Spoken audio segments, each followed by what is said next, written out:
Oda belom gradu. Belgrade, ti stojiš u obzorju zrenja, u tebi se kruni vaseljena. U očima reka blista luna, točena grivom zlatosnog lava.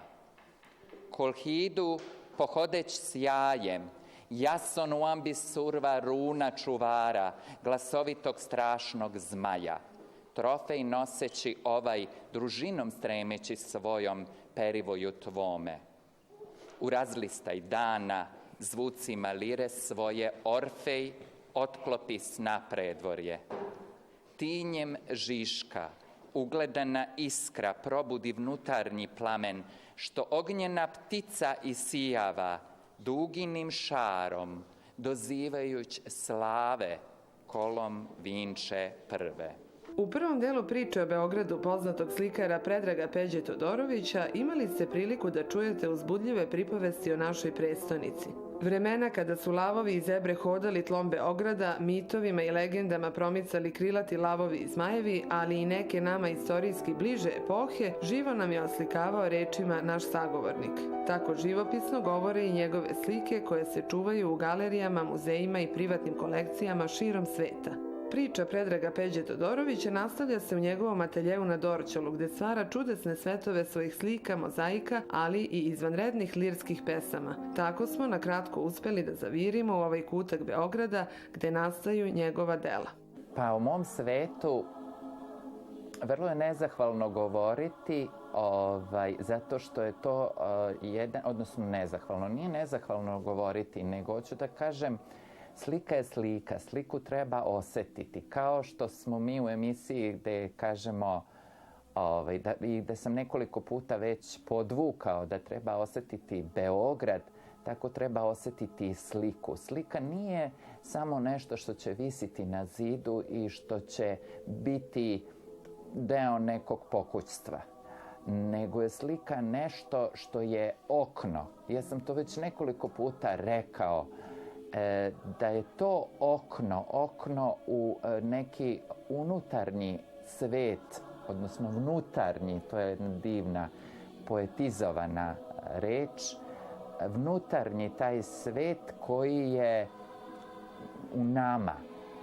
I ako ga iskru tog svetla i sveta u isto vreme, ako prepozna posmatrač, onda on može da razume i da shvati iz slike. Moje slike jesu inspirisane pre svega i jednom velikom ljubavlju ka mitologiji, ka legendama, ka mitovima, ka nečemu što je odlika baš ovog našeg terena, srpskog terena.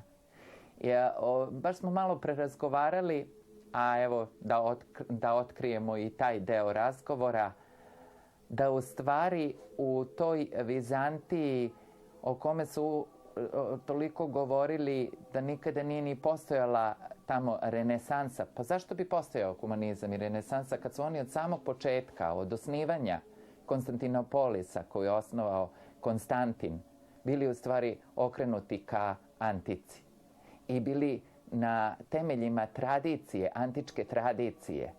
I ta jedna velika, u stvari, sinkretistička kultura se nadovezivala na helenističku kulturu, samo je primila hrišćanstvo. Tako da ja za Vizantiju kažem da je to hristijanizovani helenizam koji je doživeo svoj najveći procvat sa dinastijom renesansom, odnosno paleologa. I to je ono što će, kad će u jednom trenutku Jovan VIII, paleolog, da dođe u Evropu i da prisustvuje tom Firentinsko-Ferarskom savezu koji je poslednji pokušaj Vizantije da stupi u kontakt sa rimokatoličkom crkvom, odnosno sa Evropom. U tom trenutku u njegove pratnji će biti i Georgij Gemis Pliton, koji je bio jedan od najpoznatijih filozofa i najpoznatijih umova toga doba, i on će tu klicu te antičke kulture, antičkog zaveštanja preneti i u samu Firencu, gde će naravno prepoznati to i tako će se napraviti Platonova akademija, odnosno neoplatonizam će tada iz te Platonove akademije nastaće humanizam i renesansa.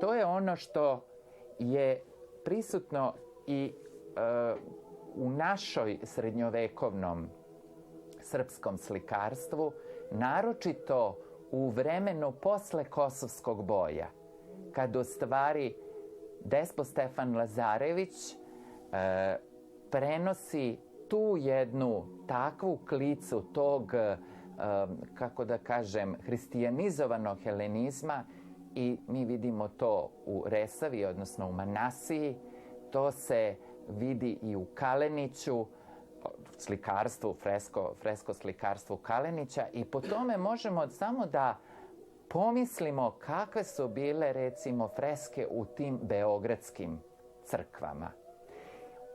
Ovo govorim zato što to što ja slikam ima negde vezu baš sa tim nekim premisama i iz antike i celokupnog tog jednog svetskog nasleđa.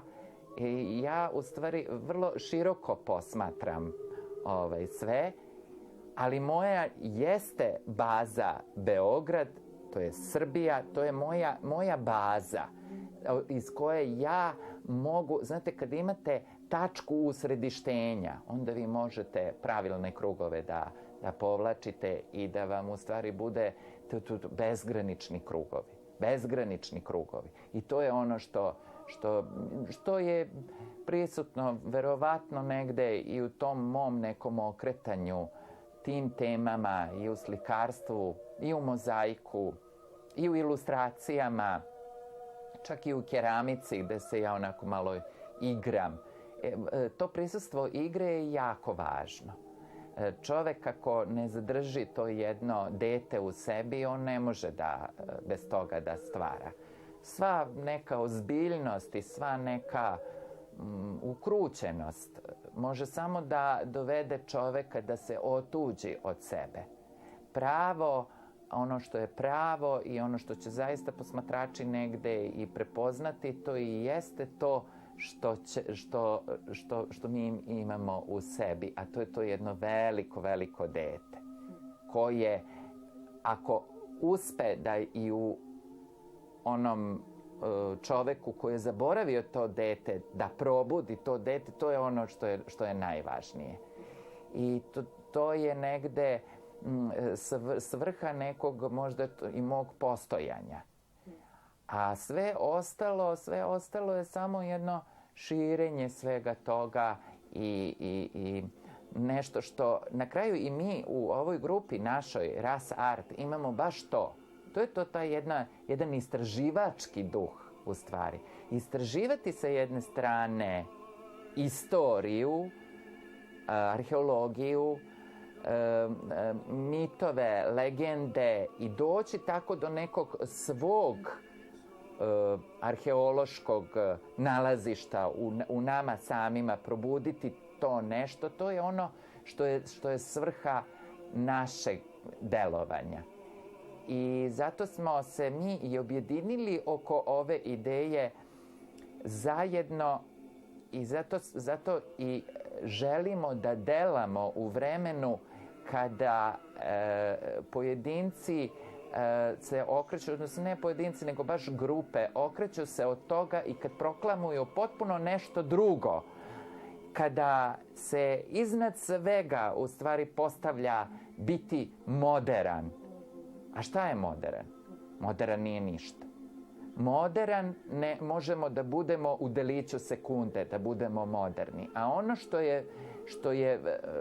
što ostaje, to je ono što je bezvremeno i po čemu jedan rad može da bude i u ovom trenutku modern, a i kroz 50 vekova modern i kroz 1000 vekova modern. Zamislite vi recimo te mozaike koje su recimo ostali iza jedne antičke kulture. Evo, baš mislim na taj gamzigradski mozaik Dionisa Zagreja.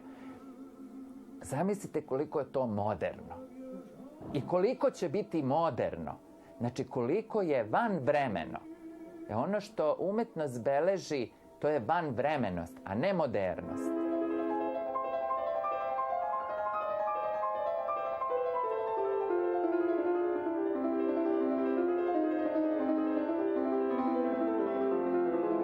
I ono što bi ovom prilikom rekao, često govore o eksperimentima. Eksperiment je samo jedan segment.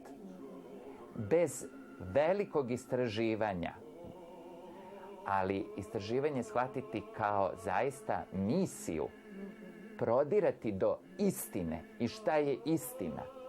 Znate, Nadežda Petrović kaže, ima jednu divnu u svom dnevniku zabeleženu misao, ne govori ništa što i sutra ne možeš da povtoriš, odnosno da ponoviš.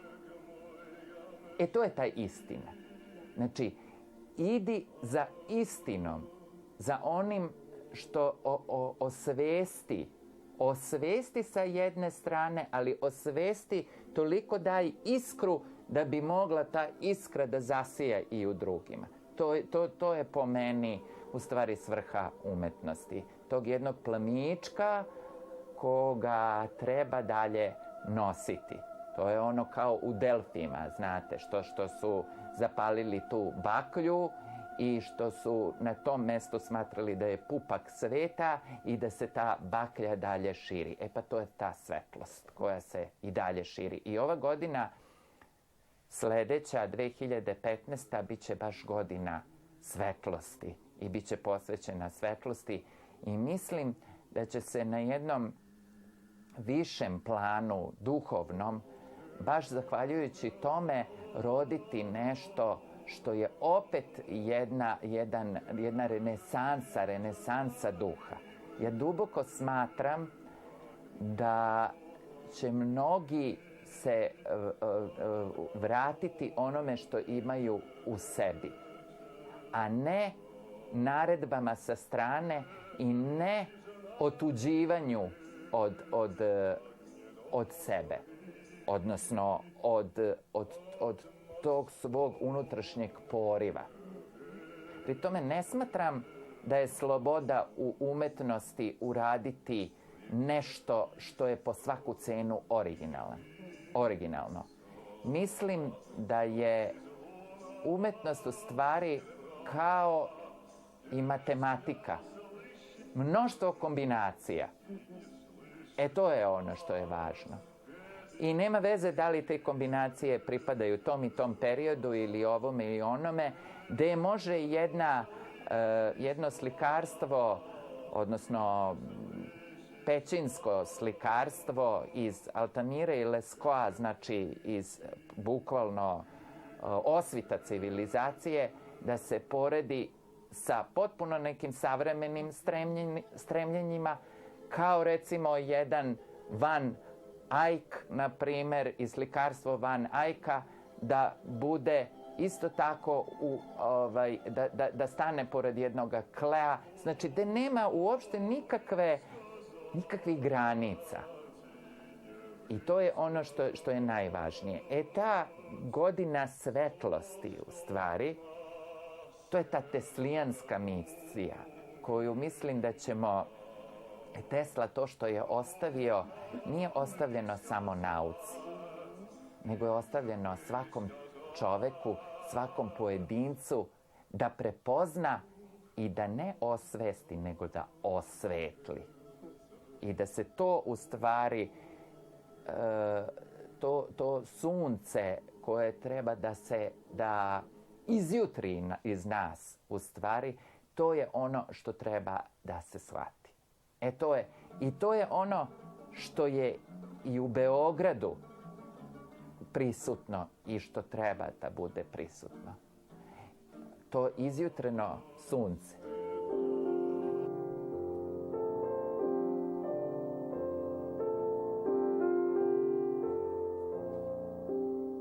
Belograde, svetlošću tvojom sagleda susret Stratonika i Ermila, što ih zato mi bezdušjem pogani reke moćne val. Čokot tela netjeljenih, grozdaše okrugli hram. Isceliteljnica u kripti nastala, mirotočaše blagodat lika jedinorodnog prvenca. Bogomati majko jedina, ti što jesi poznala sunce, jastasstvenog Boga, suštastvom jedine istine. Presto tvoj znameni kaulijak posta, voda ga isterska, izmirno istoči da ikoni iskonom. Zlato zalazaka tvoj, koridor je misli mojih, koji odsli krsta lista. Priča se nastavlja na jednom splavu kraj Dorćolske obale Dunava, podno Nebojša Kule. Stazama Dorćolskog keja Predrag Todorović često prolazi. Tu se rađaju nadahnuća i zamisli za njegove slike, mozaike i pesme. Sad smo baš malo pre razgovarali o tome da kako dođe proleće, ja ujutru idem u tu jutarnju šetnju. Inače, prošle godine sam baš išao i na bazen 25. maj, odnosno Slobodan Gane Muškatirović, koji je zaista fenomenalno napravljen i jedan kompletan centar za rekreaciju, tako da je to divno da kada se probudim, dođem tu recimo u 7:30 i onda do jedno recimo 8:30, nekada i 9 sati, isplivam nekoliko krugova, vratim se u moj atelje, nastavljam dalje.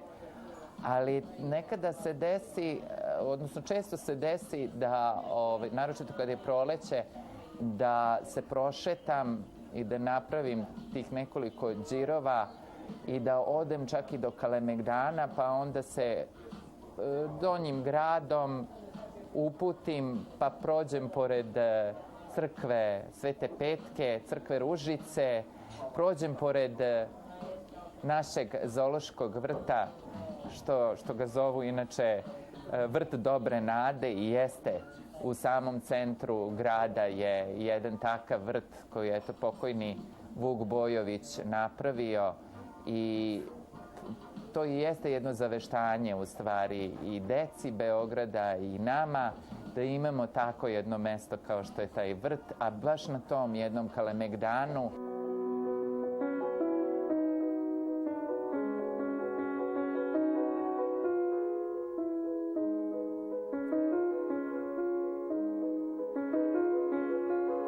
postoje dve ključne tačke na Kalemegdanu koje su, odnosno 3 ključne tačke koje su jako važne na samom Kalemegdanu.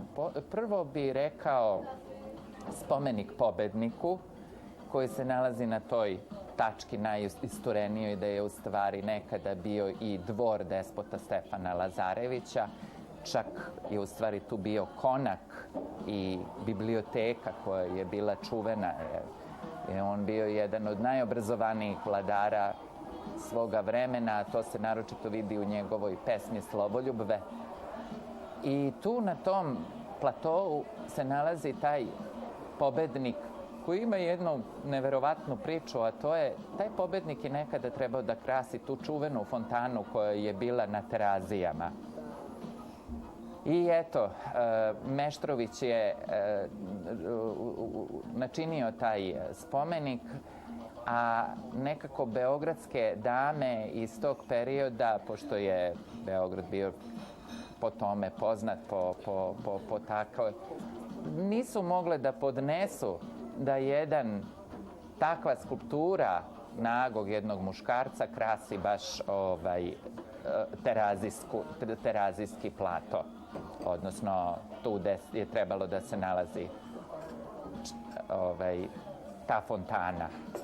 I eto, silom prilika, taj spomenik je baš zauzeo mesto na jednom od najlepših delova Kalemegdana, tu gde je taj greben Kaulijaka, u stvari, gde je najviše isturen, i šta više, gde dolazi do izražaja baš taj zagrljaj dveju reka kakva je Sava i Dunav. I tu na tom mestu je smešten taj pobednik, koji kažu da u ruci drži gavrana. Nije gavran, soko. A soko je povezano u stvari sa horsom. Naše staro, iz naših starih religija, sunčano božanstvo je Hors ili Horus. To je taj Horus. Evo opet neke veze sa svetlom, o kome toliko govorimo u ovom sivom danu. A eto imamo, nažalost, tu nesreću da smo u sivom danu, inače Beograd koji volim kada je pun svetla, a svaki grad gubi kad nema svetla, a Beograd se kupa u svetlu, zaista.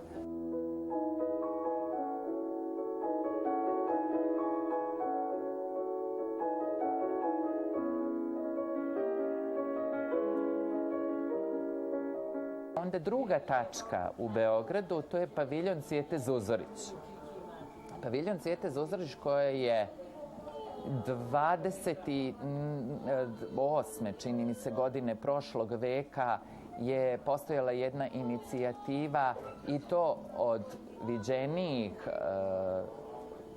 viđenijih građana, odnosno iz kulture, pre svega ljudi od kulture, naročito Nušića, Branislava Nušića, onda Uroša Predića, onda kolo srpskih sestara, koje su inače kojima je pripadala i rukovodila je i sama kraljica Marija, kao i mnogi ti viđeniji Beograđani koji su dali da se baš na tom mestu koje je nekada bilo poznato kao mesto gde su Turci prodavali robove i gde su se razmenjivali, znači gde se trgovalo ljudima, baš na tom mestu, na tom je paviljon Cvijete Zuzorić paviljon. Zašto paviljon? Zato što je imao veliku staklenu kupolu, koju nažalost posle rata su skinuli i paviljon je izgubio svoj pravi značaj.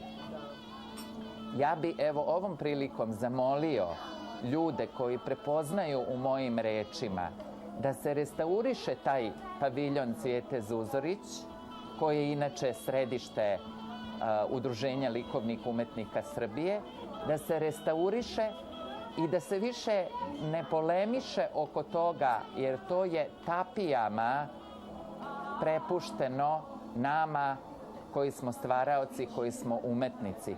Tu su bile mnoge izložbe, čak i retrospektivne izložbe, i to počev od Nadežde Petrović, Đure Jakšića, zatim nekoliko izložbi najstarije srpske likovne družine Lada,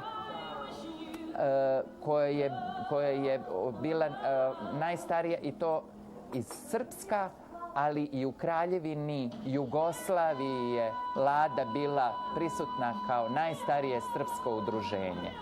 I sam ULUS, odnosno Udruženje likovnih umetnika Srbije, je jedno od najstarijih likovnih udruženja uopšte u celoj Evropi.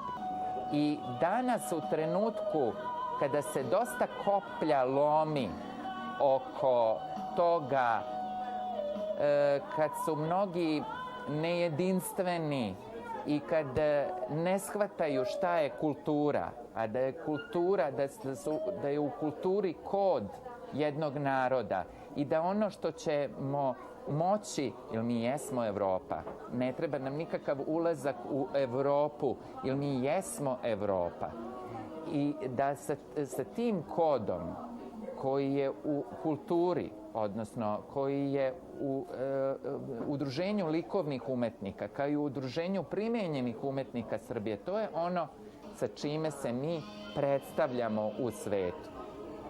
I to treba reći. Znači, to bi bila druga ključna tačka na Kalemegdanu.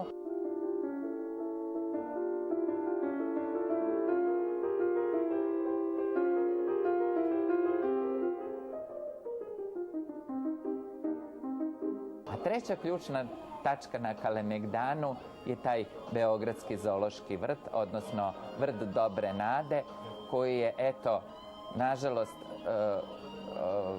je pokojni Vuk Bojović, direktor, koji je ceo svoj, odnosno jedan veliki deo svog života posvetio baš tome.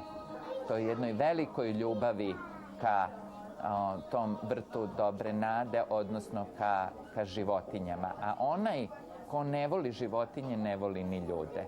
A evo, mi smo ovde okruženi baš ovim gnjurcima, evo ga preko puta nas, tamo se vidi u daljini ovča i borča i krnjača koji dan danas nemaju, bar sa ove strane, nemaju zgrdurine i tako dalje. Znači, ekološki je jedna čista sredina. I svima bi preporučio u stvari da, eto, od ranog proleća dođu i šetaju se ovim delom. Ovde gde se dve reke grle, to stvarno je takav jedan položaj ovoga grada, gde se dve reke grle, gde je toliko prirode, gde je toliko ekološki čista sredina, što nam potvrđuju te ptice sa Ratnog ostrva. I o tome sam i govorio, ne bih želeo da se ponavljam, a tu je opet i ono što je čista istorija, a to je taj Kalemegdan, to je ta stena Kaulijak. Evo, ovamo je Panonska ravnica, Laurion, nekadašnji Laurion u antici se zvao. Tamo možemo da vidimo, čak sa Kalemegdana može da se vidi Avala, koja je u stvari jedna od isto ključnih tački, planina, koja je nekada bila poput Triglava visoka, dok Avala je ugašeni vulkan. I to je ono što nekada se nalazilo tu čuveni grad Žrnovo, koji je nažalost stradao. Postoji i legenda o zmaju od Avale. Eto još jedan prilog zmaju beogradskom. I toliko puno istorije, toliko puno tog nekog svetlosnog treperenja koje je u stvari najlepše uspela u svojoj knjizi Dorćol da opiše Svetlana Velmar Janković, koja je meni bar, ja sam kao mali čitao tu knjigu Dorćol, kao i Lagume, kao posle je ona napisala Lagum, i da mi utka tu jednu veliku ljubav, da mi prenese. Onda recimo Lament nad Beogradom, to je jedna od najlepših pesama ne samo kod nas o jednom gradu, nego uopšte, ja mislim, u svetu. Sam vrh Crnjanski je napravio takav jedan jednu veličanstvenu odu, nešto što malo koji grad ima. A onda da ne kažemo i o Slovoljubove od despota Stefana Lazarevića, u toj pesmi se pojavljuju delovi koji zaista govore o njegovom shvatanju nečega što je duboko na ovom tlu.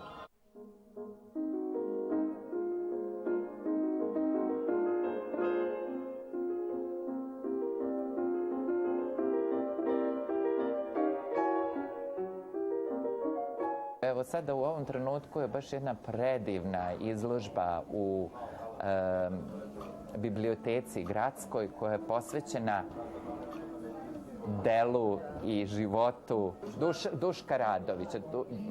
Duška Radovića, koji je u stvari, eto, sačuvavši to jedno veliko dete, malo namćorasto na prvi pogled, a u suštini dobrodušno i veliko dete, dobro sačuvao, eto, tu uspomenu na Beograd. Pa bi ja ovom prilikom rekao, kaže, tucite svoju decu kada vidite da liče na vas. i mnoge druge njegove aforizme i mnoge njegove druge i pesme, kao što je Strašan lav, i na kojima smo i mi kao deca odrastali. Mi smo zaista privilegovani zato što živimo u jednom gradu koji ima duboko pamćenje i koji je zaista imao i sačuvao, bez obzira koliko je puta rušen, bez obzira koliko je puta bukvalno iz temelja građen, ali je sve to nekako sačuvao i tu su dolazili ljudi koji su osjećali to i koji su prenosili do dana današnjeg. Tako da ja mislim da Beograd u suštini ne može da umre i ne može ovo što se govori o tom Beogradu na vodi. Ja moram da kažem svoje mišljenje, ali Beograd i jeste grad na vodi. I to na vodi, na rekama Savi i na Dunavu. Tu je postojao i Mokroluški potok, čak delovi tog Mokroluškog potoka su svojevremeno snabdevali vodom još u rimskom periodu akvadukte koji su se nalazili na Terazijama. Pa ima jedna priča da je tamo gde je bila hotel Moskva, da se tamo nalazila razvodna kula, gde su vode sa tog Mokroluškog potoka bile prikupljane i jedan deo je odašiljan u Gornju Mahalu, a jedan deo u Donju Mahalu. Zamislite, pa to je fantastično. Toliko potoka, toliko reka. Recimo da je Nemanjinom ulicom i dan danas je prisutna ta reka koja se u stvari slivala od jezera koje se nalazilo na Slaviji, tamo gde je trg Dimitrija Tucovića, nekadašnji Englezovac i tako dalje. Tu se nalazilo veliko jezero koje je dan danas prisutno, ispod je Slavije. Zatim toliko tih Čuburski potok, na primer, koji je proticao u delu gde je Južni bulevar. Tu se nalazila i kuća našeg poznatog slikara Borivoja Stevanovića, koja je, nažalost, srušena u ovom jednoj gladi ka tome izgraditi što više, investirati u sve te delove, da srušimo kuću takvog jednog velikog slikara kakav je Borivoje Stevanović i mnoge druge stvari. Da izgubimo ono što je Čubura nekada imala, što je u filmu Montevideo u stvari negde samo ovako malo okrznuto, malo otkrivena ta neka zavesa, a to se gubi.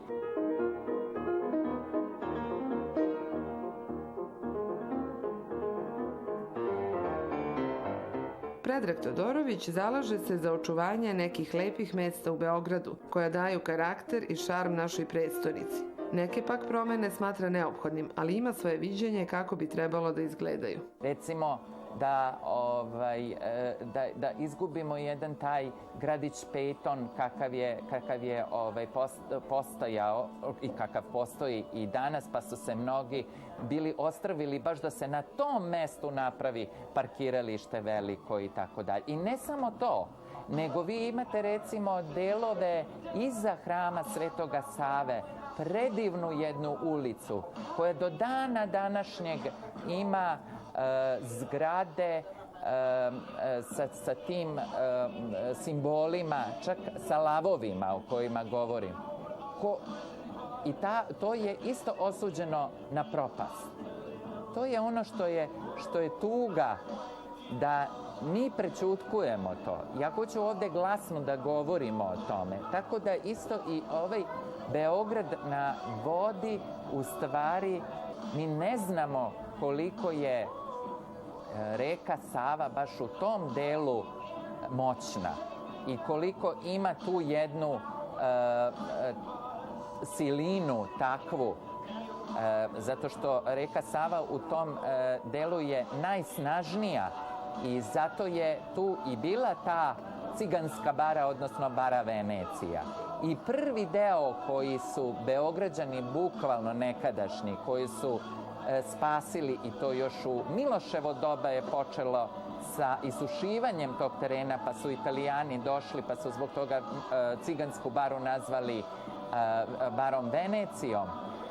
Od tog doba počinje u stvari ta stalna borba sa jednom tako moćnom rekom kakva je Sava. I zamislite sada na tom delu da se izgradi taj Beograd na vodi.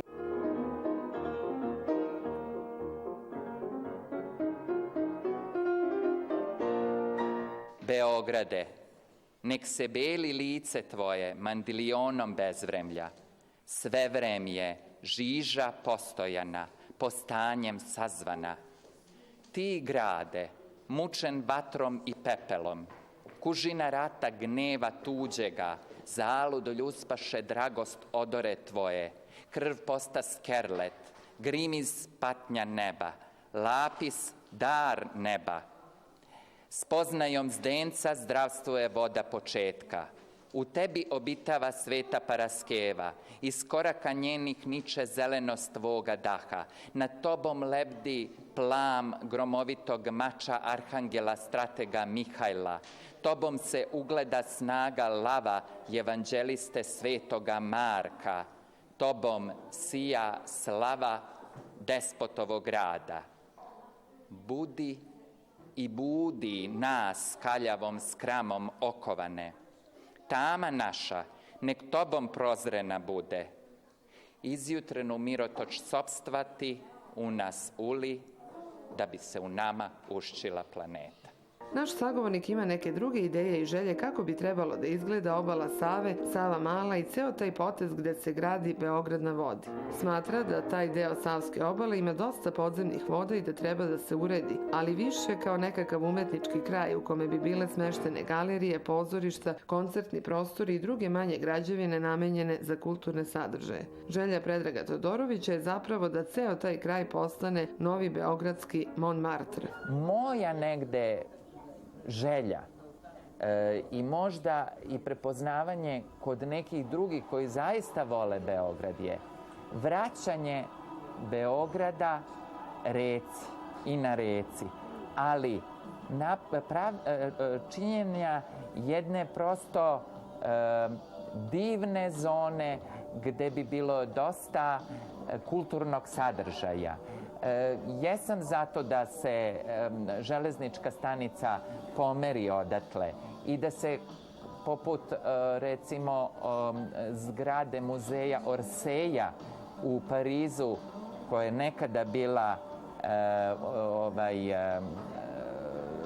železnička stanica, napravi jedna opera ili ne znam, da se napravi jedan čitav kompleks sa galerijama, muzejima, sve je to divno. Jer nije slučajno što je baš na tu terenu Karađorđeva ulica, koja je nekada inače bila Savska ulica, tako se zvala, jer to je Donja Savska varoš.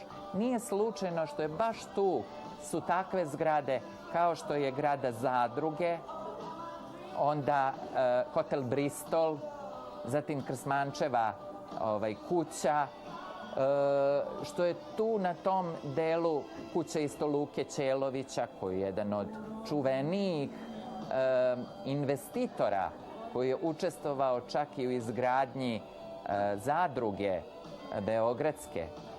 To je te predivne zgrade, zaista predivne zgrade, što je tik uz železničku stanicu se nalazila palata pošte, koja je bila dignuta u srpsko-vizantijskom stilu Momira Korunovića, što je, čak sam čuo glasine, da su glasine ili to me obradovalo, da bi mogli da povrate izgled nekadašnji koji je imala. To je bila jedna od najveličanstvenijih zgrada u Beogradu u tom srpsko-vizantijskom stilu, gde su odlike moravskog stila potpuno dolazile do izražaja.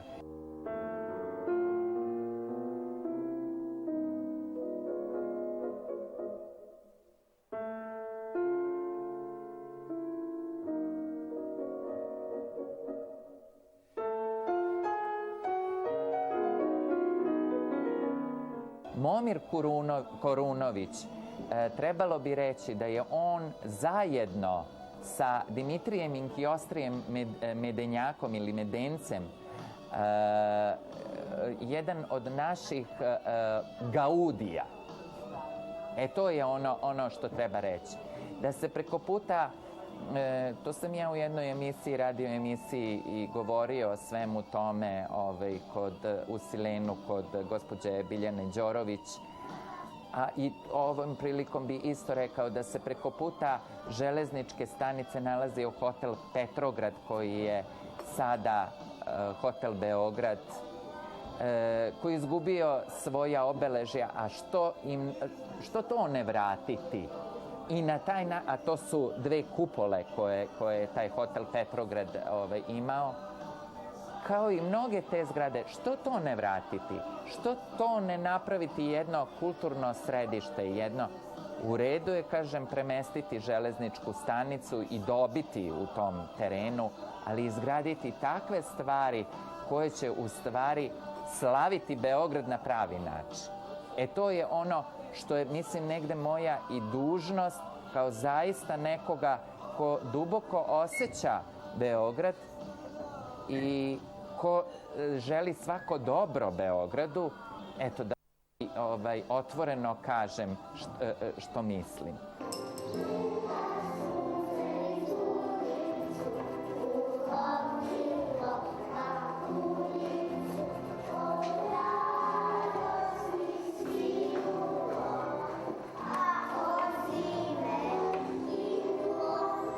Priča Predraga Todorovića zaokružuje se ovom prilikom u ulici Žorža Klemensoa, u prostorijama škole slikanja koju vodi. Tu naše najmlađe sugrađane podučava crtanju, slikanju i drugim likovnim tehnikama, a prostor dele sa dečijim horom nazvanim po legendarnoj dirigentkinji hora Kolibri Milici Manojlović. Tako se u ovom prostoru čuva i spomen soba Milice Manojlović. Članovi istoimenog hora i Peđine škole crtanja i slikanja nestrpljivo su nas čekali i srdačno dočekali kad smo stigli. Ovde smo u jednom prostoru koji se inače opet nalazi u srcu Dorćola, odnosno u ulici Žorža Klemensoa broj 18. I to je jedan prostor koji zajedno hor Milice Manojlović i moja radionica koja se zove Na krilima mašte, mi smo ovde skupljeni i u tom prostoru stvaramo i želimo u stvari da na taj način ono što jeste nada Beograda, a to jesu deca i to su te mlade generacije koje stasavaju u buduće građane, to je, tu ih mi podučavamo, tu se oni druže, tu su neka prva prijateljstva, drugarstva, razmena nečega što je u suštini pozitivno i što nam je jako potrebno. I ovde i s jedne strane gospođa Mira i ja u stvari činimo to da im udahnemo sve ono što je lepo, da se ne zaboravi. Jer kažu u stvari da je zaborav čovekovo prokletstvo. Da se ne bi neke stvari zaboravile, a pogotovo da se ne bi zaboravilo to što je Milica Manojlović ostavila, a to jeste taj hor Milice Manojlović koje pamte generacije i generacije, koje predstavlja isto kao i one ljude što sam pomenuo, u stvari to nekadašnje srce Beograda. Mi smo napravili baš u ovom prostoru to što smo napravili i što želim da i kroz celokupnu umetnost, nije ovde samo potreban talenat. Talenat je samo jedan mali deo. Ono što ja želim i mi što želimo da razvijemo kod dece, to je ta ljubav ka lepoti, ljubav ka duhu, ljubav ka tim najuzvišenijim stvarima, a to sve ide od ljubavi ka dobroti Beograda u stvari. To je ono što je bitno i na kraju posle svega onoga i što smo obišli i što smo prošli i o čemu sam sve govorio, u stvari ovde bi se na neki način, kao što se Sava uliva u Dunav, tako i ova priča celokupna koja je posvećena vašoj emisiji Moj Beograd, neka se ovde ulije, tu gde su deca. Neka